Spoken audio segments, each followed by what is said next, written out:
का जो वीडियो है वो भौतिक राशि से संबंधित है। हालांकि इस चैप्टर का शुरुआत हमने बहुत दिन पहले किया था वीडियो बनाने के लिए, लेकिन फिर कई कारणों से बीच में हम मैंने वीडियो नहीं बना पाए, बहुत लंबा गैप रहा है। आज फिर उसको शुरू करते हैं, तो उसी को कंटिन्यू कर रहे हैं, उस चैप्टर को कंप्लीट करते हैं, उसके बाद फिर नया चैप्टर करेंगे।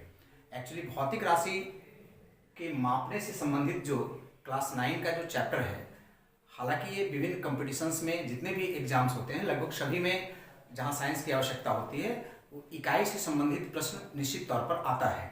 तो ये सिर्फ नहीं, मतलब सिर्फ ये 9 क्लास के लिए जरूरी है ऐसा नहीं है, ये विभिन्न जो प्रतियोगी परीक्षाएं हैं उनके लिए भी आवश्यक है। ठीक है, तो इस चैप्टर को हम कंटिन्यू कर रहे हैं और आज का इसमें जो टॉपिक हम उठाए हैं वो है उसके बाद का टॉपिक कि भौतिक राशियों को मापने के लिए जो इकाई लगता है उस इकाई को अच्छी तरह से समझना है।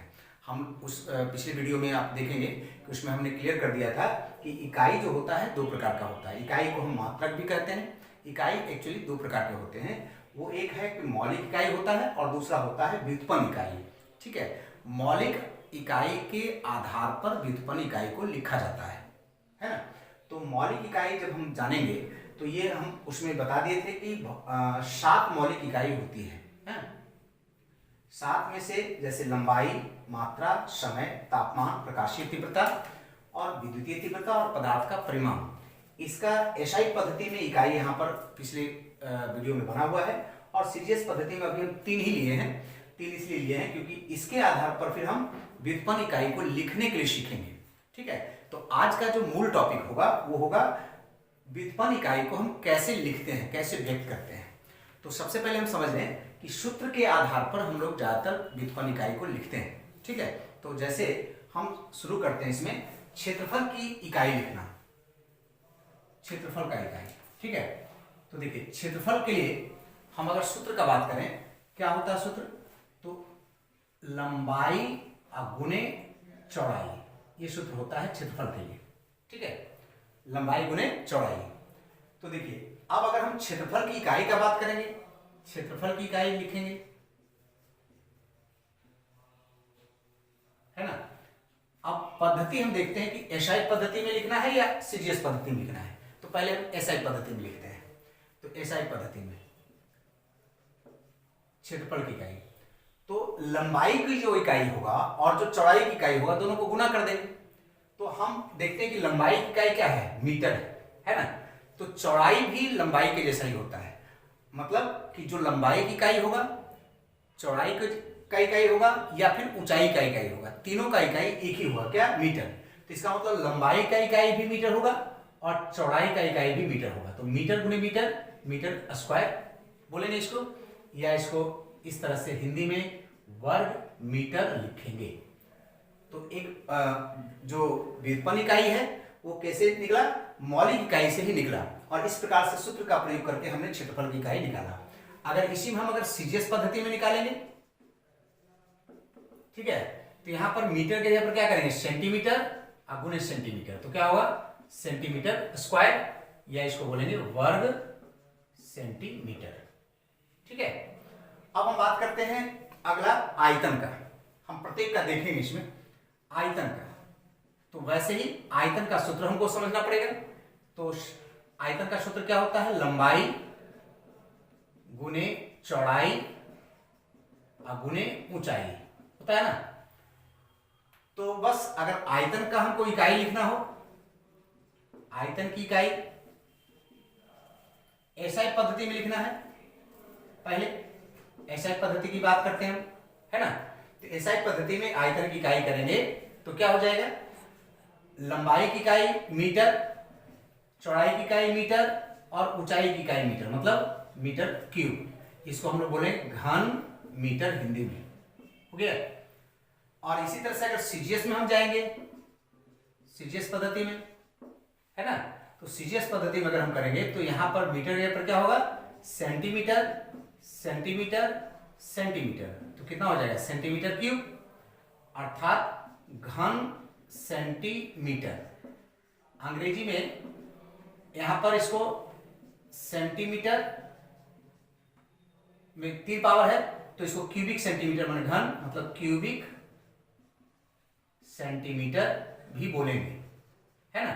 तो क्यूबिक सेंटीमीटर को शॉर्ट में सीसी बोल देते हैं, अर्थात इसको सीसी इसका इकाई है। तो इस प्रकार से देखें कि एसआई पद्धति में हो गया घन मीटर और सीजीएस पद्धति में क्या हो गया सीसी सेंटीमीटर क्यूब या घन सेंटीमीटर बोलेंगे।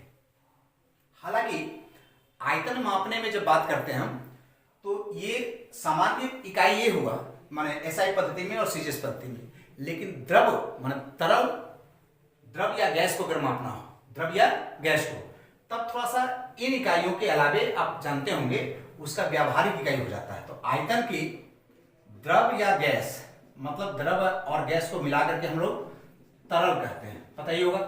तो तरल का अगर माप करना हो तो तरल का आयतन यदि मापेंगे हम, आयतन की माप के लिए अगर व्यावहारिक इकाई का बात करेंगे, व्यावहारिक इकाई, ठीक है, तो इन सबों से अलग वो लीटर हो जाता है। आप लोग देखे होंगे लीटर हो जाता है। तो थोड़ा सा हमको समझ लेना पड़ेगा कि इस लीटर के साथ इन सबों का क्या संबंध है ना। तो 1 लीटर का मतलब 1 घन डेसीमीटर होता है, मतलब 1 डेसीमीटर क्यूब। 1 लीटर का मतलब हो गया 1 घन डेसीमीटर, मतलब ठीक है 1 डेसीमीटर क्यूब। तो अब अगर इसके साथ हम सीसी का संबंध ले करें तो हो जाएगा 1000 सीसी, अर्थात 1 लीटर का मतलब 1000 सीसी। और अगर घन सेंटीमीटर का अगर घन मीटर के साथ संबंध हम करें तो हो जाएगा 1 घन मीटर का मतलब 1000 घन डेसीमीटर, घन डेसीमीटर जिसको कि लीटर कहते हैं, तो इसका मतलब 1000 लीटर, ठीक है। तो अब देखिए इसका मतलब 1 घन डेसीमीटर, 1 घन मीटर का मतलब कितना हो गया 1000 लीटर, और 1 लीटर का मतलब हो गया 1000 सीसी, ठीक है। इस प्रकार से आयतन मापने के लिए ये इकाई हो गया। जब आयतन हम माप लिए उसके बाद करते हैं घनत्व का, ठीक है। घनत्व मतलब डेंसिटी के लिए अगर हम इकाई का बात करेंगे तो इसका सूत्र फिर वैसे ही हमको जानना पड़ेगा। तो घनत्व का सूत्र क्या होता है, तो इसका सूत्र होता है मात्रा बटे आयतन। मतलब इसमें 2 इकाई का प्रयोग करेंगे, मात्रा का इकाई का और आयतन की इकाई का, और बटे करके, ठीक है। तो अगर घनत्व की इकाई लिखनी हो हमको, ऐसा ही पद्धति में पहले बात करते हैं हम, है ना। तो इसमें मात्रा की इकाई जो होगा, मात्रा की इकाई यहां से लेते हैं हम ऐसा ही पद्धति में केजी, ठीक है। अब बटे अभी आयतन का इकाई अभी निकाल चुके हैं, उसमें क्या होता है मीटर क्यूब माने घन मीटर, है ना।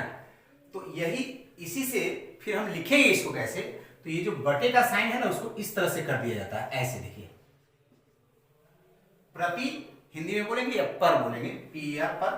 तो इसका मतलब हो गया क्या केजी पर मीटर क्यूब, इसका मतलब हो गया, है ना।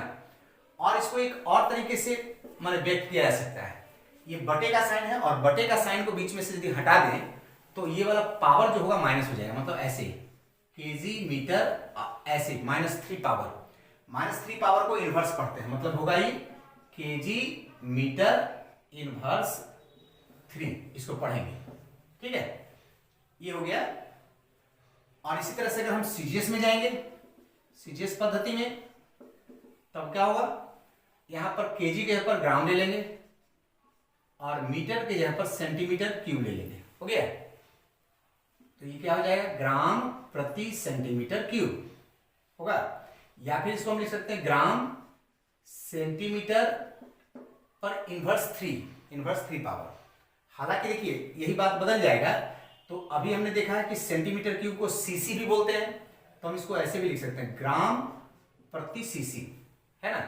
या फिर ग्राम सीसी अगर हम लिखें सिर्फ सीसी तो सीसी पर इनवर्स 1 रहेगा, ऐसे हो सकता है, लेकिन ज्यादातर ये यूज होता है, हो गया ग्राम प्रति सीसी, ये हो गया सीजीएस पद्धति। लेकिन अगर इसी की इकाई को हम व्यावहारिक रूप में जो लीटर के आधार पर अभी हमने बताया कि आयतन का प्रयोग हम लोग अगर द्रव या गैस का बात करते हैं तो ज्यादातर लीटर का उपयोग करते हैं। तो द्रव या गैस के लिए बात करें हम, द्रव या गैस मतलब जिसको कि तरल कहा जाता है। तरल के घनत्व की माप की इकाई अगर बात करेंगे हम, ठीक है, तो इसके लिए क्या होगा, यहां पर अगर एसआई पद्धति में जाएंगे और वो व्यावहारिक इकाई कहलाएगा। क्या कहलाएगा? व्यावहारिक इकाई। ठीक है, ये व्यावहारिक इकाई में क्या होगा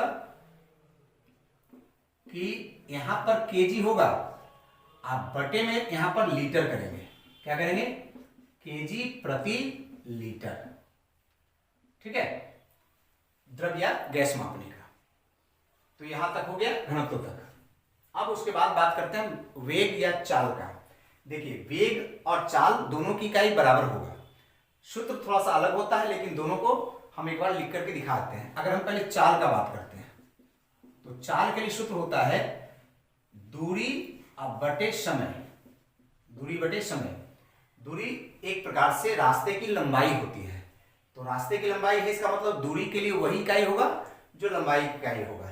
तो अगर हम चाल की इकाई का बात करते हैं ऐसा ही पद्धति में पहले, ठीक है, तो इसमें मीटर की इकाई आप बटे समय की इकाई लेते हैं, है ना। तो मीटर बटे सेकेंड, जिसको एक्चुअली मीटर प्रति सेकेंड बोल सकते हैं, या एम एस इनवर्स। कोई ऐसे पढ़ेगा, थोड़ा सा यहाँ पर जो माइनर मिस्टेक होता है उसको बोलते हैं कि एम एस इनवर्स वन कोई बोलेगा, लेकिन इनवर्स जब वन रहता है तो वन बोला नहीं जाता, सिर्फ बोला जाता है M S inverse. M S inverse, one नहीं बोलेंगे। ठीक है, तो ये हो गया एम एस इनवर्स। और सिमिलरली अगर हम वेग की बात करते हैं, वेग की इकाई, ठीक है, तो अगर हम ऐसा ही पद्धति में लेते हैं तो उसमें फॉर्मूला होता है वेग के लिए। यहां लिख दें, एक बार यहां लिख दे रहे हैं क्या, विस्थापन बटे समय। विस्थापन बटे समय। विस्थापन भी एक प्रकार से दूरी ही होता है, लेकिन निश्चित दिशा में जो दूरी होता है उसको हम लोग विस्थापन कहते हैं। विस्थापन और दूरी में क्या अंतर होता है फिर अलग विषय है। तो विस्थापन भी एक प्रकार का दूरी होता है, मतलब रास्ते की लंबाई होता है। तो इसका मतलब क्या हुआ कि ये भी एक प्रकार का लंबाई है। इसलिए अगर वेग की इकाई बोलेंगे तो वहां पर होगा मीटर बटे सेकेंड, एक तरह से माने मीटर प्रति सेकेंड या एम एस इनवर्स। ठीक है, अब उसके बाद हम बात करते हैं त्वरण का। तो त्वरण के लिए जब सूत्र की बात करते हैं हम, त्वरण, तो इसमें एक्चुअली सूत्र होता है वेग में परिवर्तन बटे समय। ये सूत्र होता है त्वरण के लिए। तो वेग में परिवर्तन मतलब एक तरह से वेग ही हो गया। तो ऊपर में वेग की इकाई लिखाएगा और नीचे में समय की इकाई लिखाएगा। तो वेग की इकाई एक्चुअली क्या है, देखिए ये वाला है, हम सिर्फ ऐसा ही लिख दिए हैं। सीजीएस में सिर्फ यहाँ पर मीटर के जगह पर सेंटीमीटर कर लीजिएगा तो ऐसा ही हो जाएगा, मतलब सेंटीमीटर प्रति सेकेंड हो गया। तो यहाँ पर क्या होगा, मीटर बटे सेकेंड, ये वेग के लिए हो जाएगा, और समय के लिए क्या होगा, सेकेंड। और सेकेंड बटे कुछ नहीं तो एक समझ लो, एक तरह से हो गया मीटर बटे सेकेंड आई इंटू 1 बटे सेकेंड, है ना। तो इसका मतलब मीटर बटे सेकेंड का स्क्वायर हो गया है, मतलब मीटर प्रति सेकेंड स्क्वायर। क्या बोलेंगे, मीटर प्रति सेकेंड स्क्वायर, या फिर इसको हम बोल सकते हैं एम एस इनवर्स 2। ठीक है, तो ये हो गया त्वरण के लिए। और ऐसे ही अगर त्वरण में सीजीएस, ये एसआई पद्धति में हो गया, और अगर सीजीएस पद्धति में करेंगे तो यहाँ पर मीटर के जगह पर क्या करेंगे, सिर्फ सेंटीमीटर कर देंगे, यहाँ पर सेंटीमीटर प्रति सेकेंड स्क्वायर हो जाएगा। अब इसके बाद हम बात करते हैं त्वरण का हो गया, तो संवेग का बात। तो त्वरण तक हुआ। अभी जो क्षेत्रफल, आयतन, घनत्व, वेग, चाल और त्वरण तक जो हम लोग किए हैं, उसमें एक्चुअली आप देख रहे होंगे कि दो का उपयोग मैक्सिमम हुआ है। किसका, लंबाई का, और एक इसमें घनत्व वाला में मात्रा का। नहीं तो सिर्फ इसमें क्षेत्रफल सिर्फ लंबाई के ही दो, मतलब लंबाई और चौड़ाई का उपयोग करके बना। आयतन लंबाई, चौड़ाई, ऊंचाई का उपयोग करके बना। तो लंबाई और समय तक ही, माने लंबाई और मात्रा तक ही हम लोग अभी देखे हैं। ये लंबाई, मात्रा और समय तीनों को लेकर के अगर बात करेंगे तो संवेग का बनता है। ठीक है, तो इसमें अलग से प्रश्न भी आता है कि ऐसे भौतिक राशि का इकाई लिखो जो तीन मौलिक इकाइयों से मिलकर के बना है। ठीक है, तो इसमें संवेग का बात हम करते हैं। संवेग का जो सूत्र है वो होता है मात्रा गुणे वेग, है ना। तो मात्रा के लिए अगर एसआई पद्धति में बात करेंगे तो केजी होगा, और वेग के लिए हम निकाल चुके हैं मीटर प्रति सेकेंड होता है ना। एसआई पद्धति में। तो क्या हो जाएगा, केजी मीटर प्रति सेकेंड। इसको हम ऐसे भी लिख सकते हैं, केजी मीटर सेकेंड इनवर्स। ठीक है, संवेग की इकाई एसआई पद्धति में हो गया, है ना। अब इसी का अगर सीजीएस पद्धति में हम करना चाहेंगे तो यहाँ पर केजी की जगह पर ग्राम कर लेंगे। सीजीएस में अगर करें तो केजी की जगह पर ग्राम, मीटर के जगह पर सेंटीमीटर और समय के जगह पर एसई रहेगा, सेकेंड ही रहेगा, है ना। तो इस समय की इकाई। अब बात करते हैं बल की इकाई का। बल की इकाई, बल के लिए सूत्र क्या होता है तब, इसमें होता है मात्रा गुणे त्वरण, है ना, मात्रा गुणे त्वरण। तो मात्रा की इकाई, अब बल की इकाई अगर हम लिखेंगे एसआई पद्धति में, एसआई पद्धति में तो क्या होगा, मात्रा की इकाई केजी और त्वरण की इकाई हम पीछे निकाल चुके हैं, कितना होता है, मीटर प्रति सेकंड स्क्वायर होता है। इसका मतलब मिल गया केजी मीटर प्रति सेकंड स्क्वायर, है ना, केजी मीटर प्रति सेकंड स्क्वायर। या फिर हम इसको लिख सकते हैं केजी एमएस इनवर्स 2, ऐसे भी लिख सकते हैं। लेकिन यहां से फिर एक बात और समझते जाना पड़ता है कि ये जो हम लोग लिखे केजी मीटर प्रति सेकंड, ये मौलिक इकाई के रूप में व्यक्त करके लिखे हैं। ठीक है, अब इसका एक व्यावहारिक इकाई, क्योंकि बड़ा होते जा रहा है तो व्यावहारिक इकाई बदलते जाता है, अलग से सीखना पड़ता है। और वो ज़्यादातर वैज्ञानिक के नाम के सम्मान में वैज्ञानिक के नाम पर लिखा जाता है। जैसे कि बल की इकाई इतना के लिए हम लोग यहाँ न्यूटन लिखते हैं, न्यूटन। ठीक है, अच्छा, न्यूटन जो लिखते हैं इसमें एक लिखने के समय में ध्यान क्या देना है कि न्यूटन एक वैज्ञानिक का नाम है, नेमिंग वर्ड है, संज्ञा है। तो संज्ञा है, तो जब हम न्यूटन वैज्ञानिक के नाम के लिए अगर लिखेंगे तो वहां पर ये एन जो होगा कैपिटल होगा। लेकिन जब यहाँ पर हम इकाई के रूप में जब लिखेंगे तो यहाँ पर एन क्या होगा, स्मॉल लेटर होगा। ठीक है, हाँ, लेकिन इसको शॉर्ट करके, एब्रिविएट करके अगर लिखेंगे तब इसको कैपिटल एन लिख सकते हैं इसके लिए। लेकिन अगर हम पूरा नाम लिखेंगे तो क्या करेंगे, स्मॉल एन से शुरू करेंगे। ठीक है, ये हो गया बल की इकाई। तो न्यूटन हो गया, ये भी हो गया और ये भी हो गया। अब उसके बाद हम सीजीएस पद्धति में इसी का बात करते हैं। सीजीएस पद्धति में तो यहाँ पर केजी की जगह पर क्या करेंगे, ग्राम कर देंगे, मीटर की जगह पर सेंटीमीटर कर देंगे प्रति सेकंड स्क्वायर, मतलब ग्राम सेंटीमीटर प्रति सेकंड स्क्वायर, या इसको लिख सकते हैं ग्राम सेंटीमीटर सेकंड इनवर्स, है ना। लेकिन फिर इसका व्यावहारिक इकाई जब बात करते हैं, व्यावहारिक इकाई, है ना, तो व्यावहारिक इकाई में इतना के बदले में लिखते हैं डाइन, TYNE। हो गया, तो ये हो गया बल की इकाई। अब बल की इकाई के बाद बात करते हैं फिर हम कार्य, ऊर्जा, शक्ति, दबाव और आवेग के बारे में। ठीक है, तो अब कार्य के लिए बात करते हैं, कार्य की इकाई। ठीक है, कार्य के लिए जो सूत्र होता है वो होता है बल और गुणे विस्थापन, है ना। तो बल की इकाई जो हम पहले देख चुके हैं उसको यहाँ पर यूज कर लेंगे, और गुणे विस्थापन की इकाई। तो बल की इकाई कई तरह से हमने देखा, पहले देखा कि ऐसा था केजी मीटर प्रति सेकंड स्क्वायर, एक ये था। तो उस ये कौन सा है, मौलिक इकाई के रूप में व्यक्त किया हुआ है। ठीक है, मौलिक इकाई के रूप में, है ना, ऐसे व्यक्त किए थे। क्या हुआ था, केजी मीटर प्रति सेकंड स्क्वायर। और विस्थापन की इकाई क्या होता है, मीटर होता है। तो ये वाला मीटर और ये वाला मीटर गुना हो जाएगा, क्या होगा, केजी मीटर स्क्वायर प्रति सेकंड स्क्वायर, है ना। या फिर इसको लिख सकते हैं KG metre square second inverse 2। हो गया। अब देखिए, अब इसी में यहाँ पर ये जो बल की इकाई हमने क्या देखा कि इसका इकाई न्यूटन भी होता है ना। तो इसी को अगर हम चेंज करेंगे तो यहाँ पर कर देंगे न्यूटन माने एन, या पूरा अगर नाम लिखेंगे तो क्या होगा, न्यूटन माने ऐसे, न्यूटन और मीटर, न्यूटन मीटर। हो गया। इसको शॉर्ट में अगर हम लिखेंगे तो एन कैपिटल और एम न्यूटन मीटर कर देंगे। लेकिन फिर बाद में इसका व्यावहारिक इकाई और बदल गया है, इसमें इतना के बदले जूल लिखा जाता है, जूल। ठीक है, स्मॉल से माने यहाँ पर स्मॉल से स्टार्ट होगा जे, ठीक है।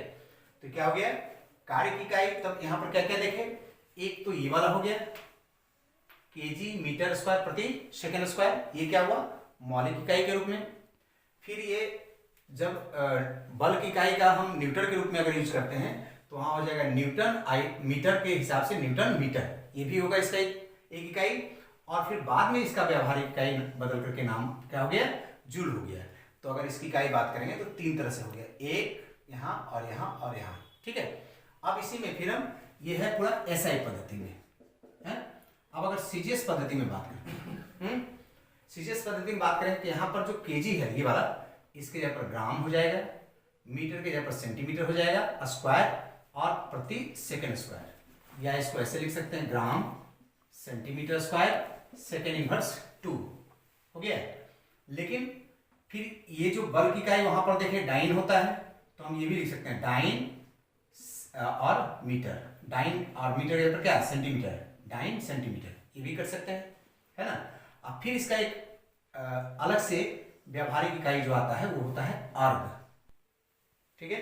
तो इस प्रकार से जो कार्य का इकाई है वो हो गया यहाँ पर सीजीएस पद्धति में भी तीन तरह से हो गया, क्या ग्राम सेंटीमीटर स्क्वायर प्रति सेकंड स्क्वायर, डाइन सेंटीमीटर या फिर अर्ग, है ना। अब हम एक बात यहाँ पर कर रहे हैं ऊर्जा के लिए, ठीक है।